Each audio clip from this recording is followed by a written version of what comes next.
Back page of the Sun, it's Payne Rooney. This is quite ironic because the goal scorer who made it 4-3 to Copenhagen last night, his name was Rooney. Oh God. United KO'd by Teen as Rashford red. It leaves Erik rock bottom. That's back page of the Sun. Copenhagen catastrophe. Harry Maguire looking stressed and disappointed. Back page of the Times.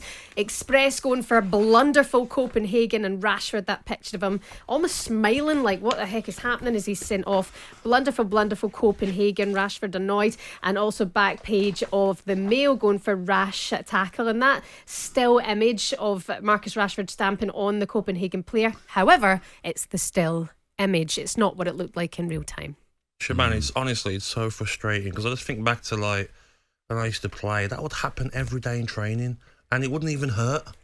It hurts if someone really goes in with venom and really means to do you. That wouldn't even hurt that Copenhagen player. But everyone's clever now. You stay down, you slow it down, red card. There's going to be red cards galore this season if that's a red card. But that's the Champions League, and Jason Cundy made a great point, Alan, last night on the Sports Bar. In the Champions League and the Premier League, you cannot compare VAR because that will go against you in the Champions League, whereas in the Prem it might not have. I don't think the penalties would have been given in the Premier. No way, they weren't handballs, whereas they were so soft, and United got to get a jail-free card at one point to then go ahead again and get the second lead. However, Liverpool fans have been in touch all morning on Early Breakfast saying you wouldn't have said this about Curtis Jones. That wouldn't have been a sending off either. The difference is, can you compare the Champions League VAR to the Premier League VAR? Yeah.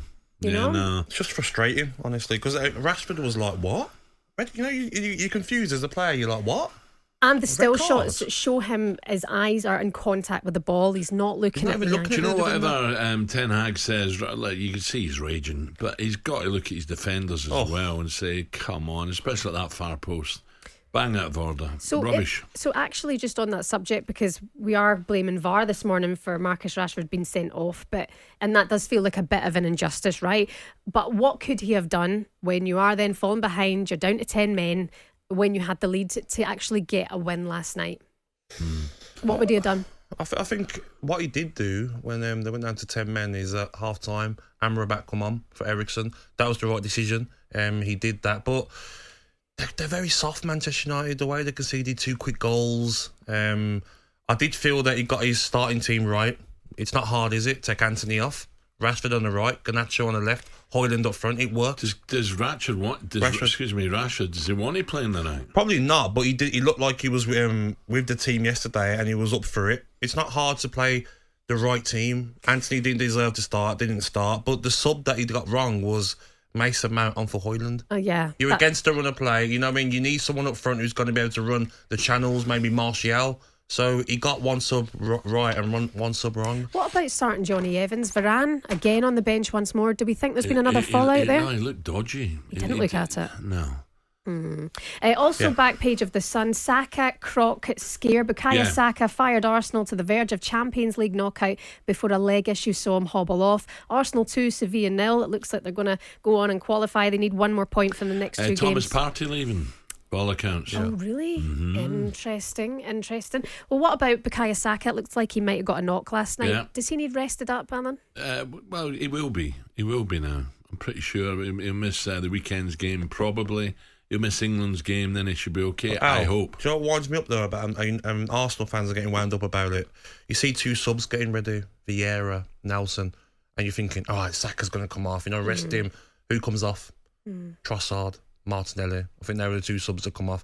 Give Saka a rest. He's like, he doesn't want to bring him off. Arteta said last night, post-match, Gabby, Bukayo Saka needs to get used to being kicked. Because he's going to be playing, he's going to be a player who's going to be targeted, so he has to get used to it. It was a bit of tongue-in-cheek. And one important thing there, Gab, with the greatest respect to the 2 players you mentioned, you mentioned their players coming off the bench, coming into the game. You look at the players that City can call on to come off the bench. That's the difference. That's why City will win the league. 2 squads. I mean, they've got 2 starting 11s nearly, haven't they? Yeah. talkSPORT Breakfast with Alan Brazil. Thursday and Friday morning, 6 till 10. On AM, on DAB, via the talkSPORT app and on your smart speaker. talkSPORT.